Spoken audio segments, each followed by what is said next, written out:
All right, here we go. So your question was, where do I fit in? Where do you see yourself in? Because you wrote a book called Undumpable. Yes. So you've written so many key things to kind of help a person that is coming. And I saw, even though as I mentioned that it's for any generation, Yes. I really believe that the most people that will benefit from it is people that are just getting out of relationships, just whether it's marriage or long-term relationships. Yes. I think they'll benefit the most because this is like a short course Yeah. on Absolutely. how Yeah. how to Course. how to Course.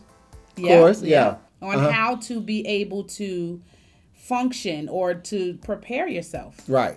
for. So where you are after relationships is two things you must take care of: self-love and self-care. And if you don't do those two things, you're waiting for someone else to do it. You're waiting for those missing pieces that come with another person to do so. But being single is the best time in your life to improve on everything you thought you I did agree. wrong. I agree. Everything you suffered. I What agree. I what I I agree. gotta get the salve for this. I gotta I get agree. the wrap for my knee. I gotta get into a spa and a hot tub to release from that relationship, I agree. so I can Like a be better detox. at it. Absolutely. So Absolutely. I can be better at relationships. That's why people don't understand. For your relationship, it's only as good as the relationships that you had. If a lot of things is missing in all the relationships that you had, there's a lot of things you got to gather before you get in the next one. And that's what friendship is for. Friendship, I'm not talking about friendship on the opposite side, on opposite sex, even with your friends and your family. When you guys go out together, there's certain things you want to accomplish when you have a conversation with them on purpose. We live so reactively that we don't do nothing on purpose. We're starting to understand now there's some things we need to do on purpose. Self-care, self-love are two of those things that'll help you to get ready to start dealing with people. So now you know that you're going to meet somebody. He's going to say, yeah, so are you seeing somebody? Uh, and you answer, I am seeing somebody or I am dating. And then you get to ask, what does that mean? What do you mean when you're saying I'm seeing somebody? What do you mean when you're saying when you're dating somebody? If they're not willing to answer those questions, they want to be deceitful. They might as well give you the terminology up front. When I'm dating, I am single. I do go out with people. I have a dating budget of $250 a month. If you want to go to a good place, you don't want to go to Crystals, you better catch me on the second. You know what I'm saying? You don't want to call me on the 29th. You want to call me on the 29th. We'll be making bologna sandwiches going to the park. But the idea is they have a terminology. You just haven't asked. And then you find out on the back end, oh, no, that's not what I meant. What do you mean not that's what I meant? And that goes for both sides. I never believe anybody I meet is single. Nobody's dealing with them because either somebody used to deal with them or somebody want to deal with them or they thinking about somebody else other than myself. It is my job to make you think about me, not make you push them away, but I am better. I have improved myself to be better than what you had. And if I can't match that, then I lose. Standards have been set in your relationship. They have been set.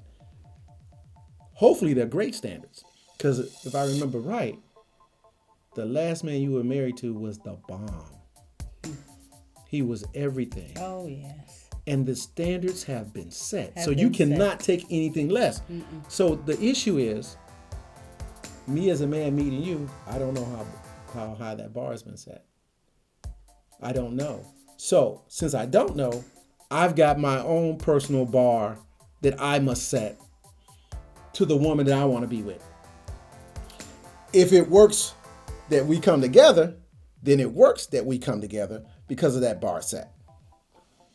You see what I'm saying? That's actually I've really created good. some standards in myself to be with just about anybody. If my standard is to sit on the couch and play Xbox and just eat macaroni and cheese, I need to be with somebody who's going to accept that. So you're saying that we should be intentional. We should be intentional in how we, not only just how we pursue relationships specifically, but how we see ourselves. Because I think you said something that was really important. You said when you work on you. Mm-hmm. When you work on you, I think it changes your perspective, because a lot of the times when you've come out of a bad relationship, yes, there's a saying that said the worst type of relationship to be in, or I'm trying to remember exactly how it was worded. The worst kind of woman to love is a woman that has been hurt. Yes.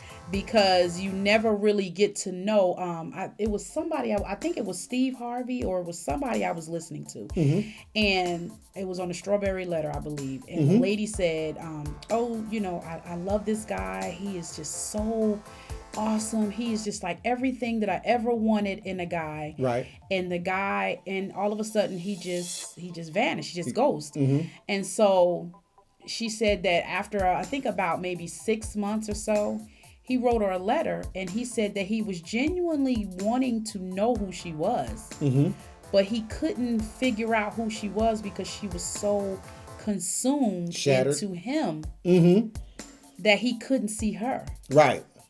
So I think it's important to have that balance, because most of the time when you're getting out of a relationship, you're not even thinking about getting into another relationship right away. You're just thinking about, if you have kids, I'm just trying to get my kids together. I'm trying to get my life together, this and this and that.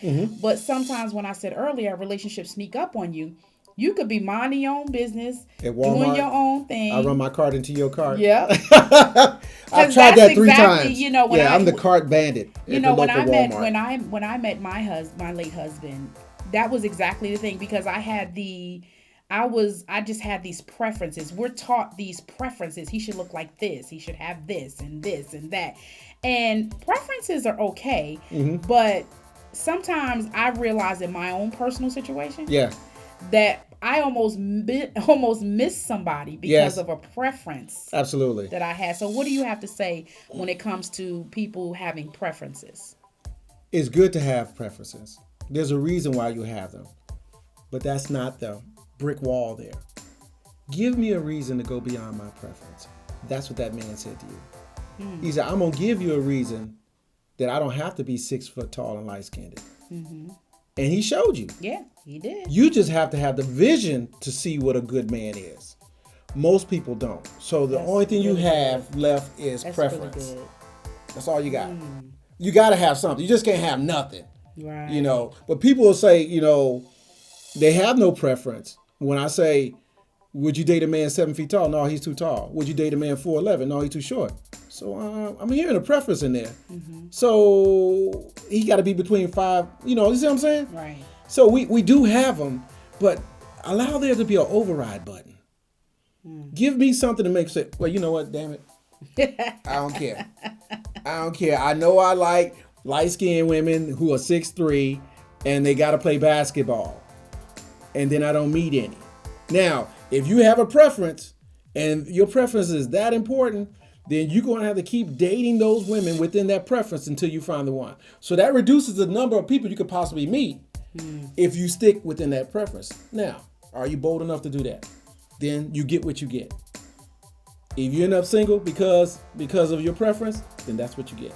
This is good, because the questions are just drilling. Okay, I'm only going to take one more because I don't know. We haven't given the book away, so okay, we'll do one more. Okay. All right. So, is there a special someone in Paul Posey's life right now? Is there a special someone? Paul Posey. Okay. Yeah. The reason I say me is because that's actually good. Yeah. Well, I had to learn to love me, and I love me so much that the standards are set, and I have to know that someone's going to take care of this when I do finally give my heart. Because my greatest fear is they're going to destroy it based on something happened in the past or something they didn't get take care of. So when you meet people, kind of like really in 75% Man, tell me about your past. Tell me what happened to you. Tell me what you've done about it. Where you at today and where you're going to be at tomorrow. Where you want to be at. You need to find that whole thing out about a person. If they're still stuck at, they don't know what happened to them, or they're telling you how they've been molested and they didn't get any help with it, or they didn't confront the people that did it. They didn't do nothing about it, but carrying that lump inside of them, that's a lump inside of your relationship. So what you listen for the whole gambit. And if they not there, I'm not accepting it. Because I've done the work. I tell you what, one of the things I did when I got my divorce was I gave up lying. I gave up lying. Yeah, that's important. Yeah, that wasn't court ordered. I gave up lying, and the biggest lies I was telling was to myself. Wow. Not saying how I felt in situations. I lied about where I was and what I was doing because I cheated. Mm-hmm. But I lied to myself, and I gave myself justifications of things I didn't know why I was doing what I was doing. And I had to find that out, So once I found that out, it was too late. But the only thing I can do was change who I am. I did not like who I was when I did the reflection. We have to reflect after. People wait for bad things to happen, adversity, to do reflection. What if you did reflection every week? Like some people have a journal. What if you did reflection every week to look and see, man, I did that wrong. But the next time, I'm going to do that better. Why not do that? We don't do that. We don't do stuff on purpose. If we were purposeful, I want to be a better man. What does it take to be a better man? What does a better man look like?